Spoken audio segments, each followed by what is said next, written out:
Hey guys, be sure to like and subscribe. I'm out walking today.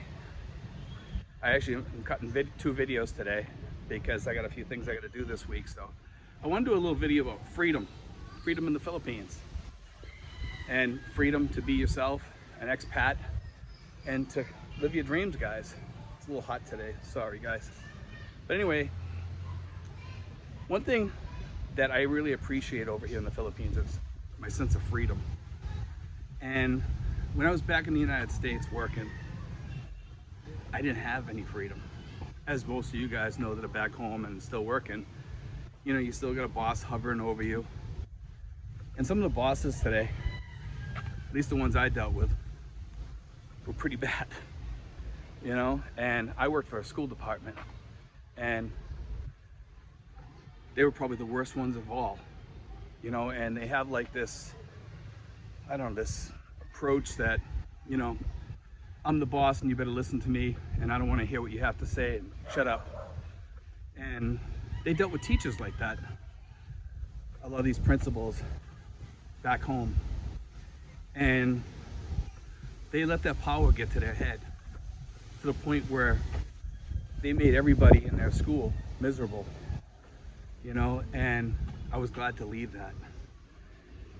I worked as a school safety officer in the school systems, and I answered to the principal to the school I was assigned to. And it could be difficult sometimes. I had good principals and I had bad principals, but a majority of them were horrible, and they were horrible people, you know, and they treated people disgusting. And it's one of the reasons I don't miss the United States anymore. That, the political issues, the divisiveness, the millennials have really messed up the country, you know, in a big, huge way, I would say. And when I came here, I found a freedom that's different because I had peace. And I notice, you know, when you have an income coming in over here, and that income, you know, is a forever income, because your pension's forever till you die in most cases, unless you have like a 403b 10-year annuity or something like that. But I'm talking about from state pensions or military pensions or what have you, you know. And it's a good feeling to have that, your Social Security coming in or whatever. I'm too young for that, but I'll get there someday, you know. And it just gives you peace of mind that you have that. And as long as you have enough to survive, and the government doesn't fall apart in your country or whatever, then we're good for good, you know. And I learned to still save money over here, and I live happily. And a lot of the emails that I get from guys, they're upset, they're tired, they're hopeless, and they're giving in and just want to get out. You know, they're tired of the crap that's going on back in their countries. I hear from people in Sweden, the UK, Australia, Canada, Norway, which I would think would be the perfect place to be, but I guess they like the warmer weather. It's not to do with politics.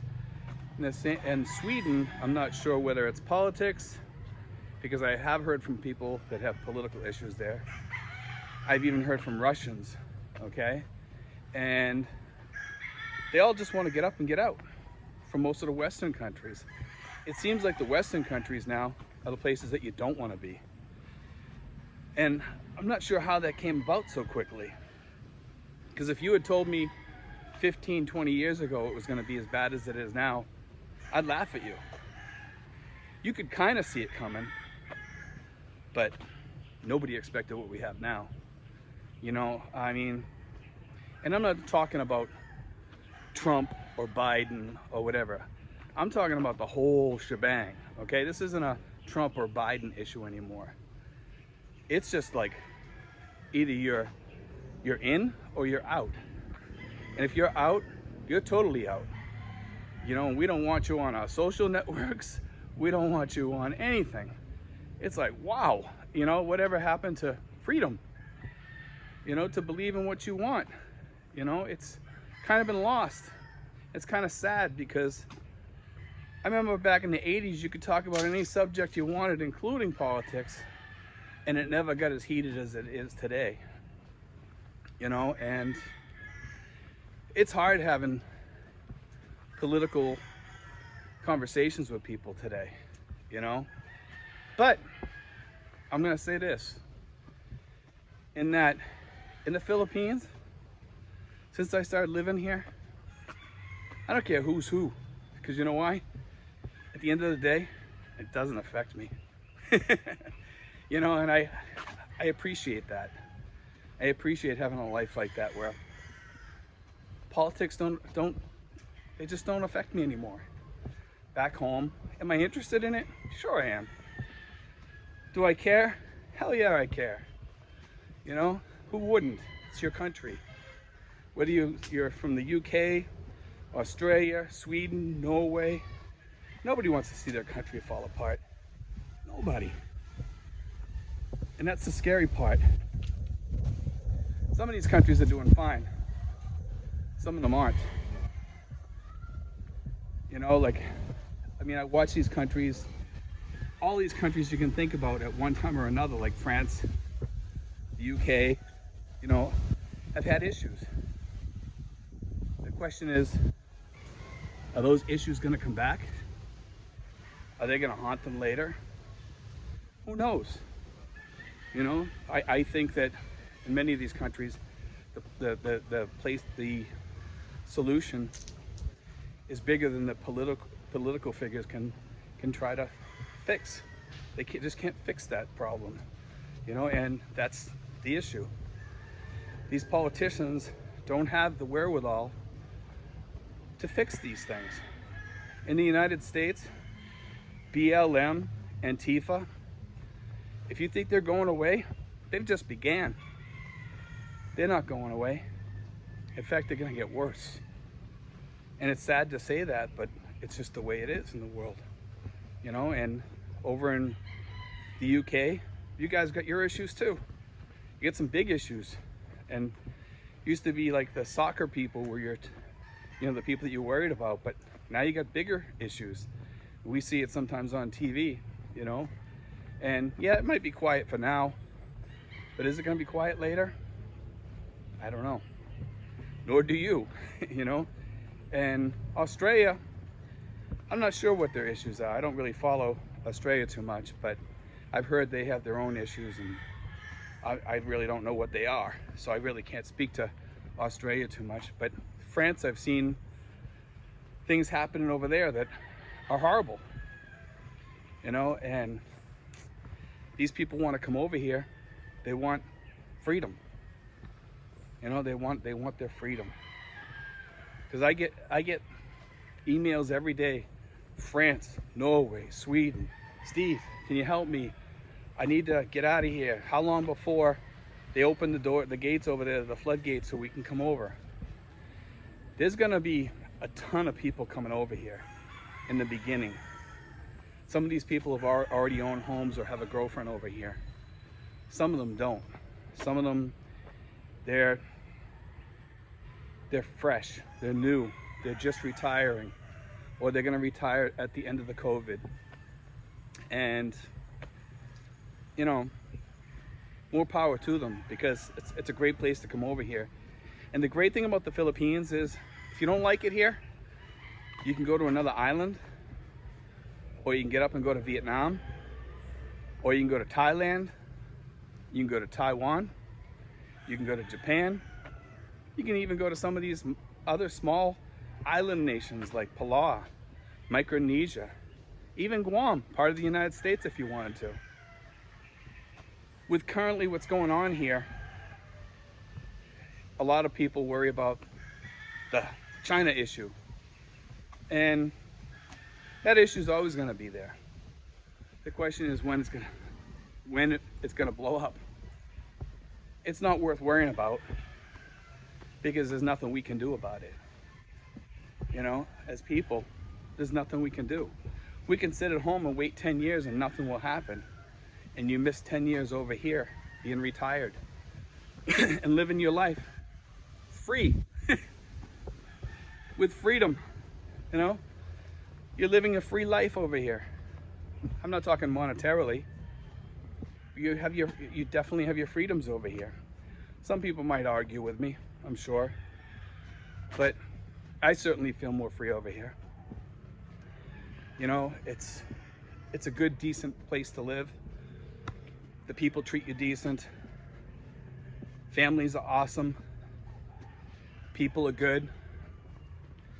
And you have this. Look at that. You know?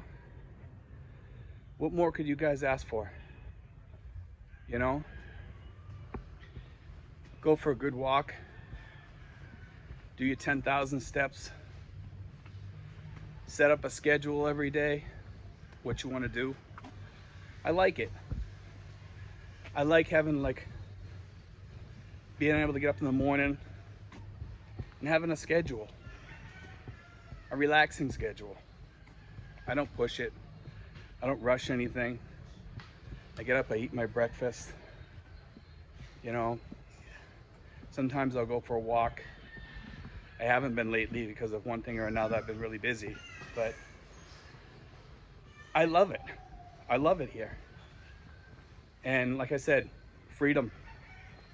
Freedom's the word, man, for expats, you know, and I can't speak to that enough. Anyway, guys, God bless.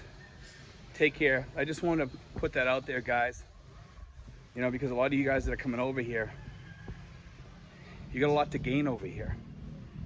Don't ever forget that, you know. Make it worth your while, because you know, like I tell people, this is your second life, your second chance at life. Make it the best life you can ever have, you know, and live it the way you want to live it. And leave all your trash home, all your problems home, all your family issues home, and all your garbage home. And don't bring all your mental health issues here, because it doesn't go well over here. Other expats don't like it. Just leave it behind, you know? Be done with it, guys. Move on. If you need to see a therapist, see a therapist. Don't be afraid. It doesn't make you less manly, less macho to go see a therapist. It's okay, you know? When you come here, you want to be free, you know? Totally free. I've spoke to this before in many of my videos, and that's the place where you want to be. You want your heart to be free, your soul to be free. Then you're ready to move on, you know, to start a family, maybe to have a girlfriend or a wife. This is it, guys. This is your chance at freedom. God bless, guys. Take care.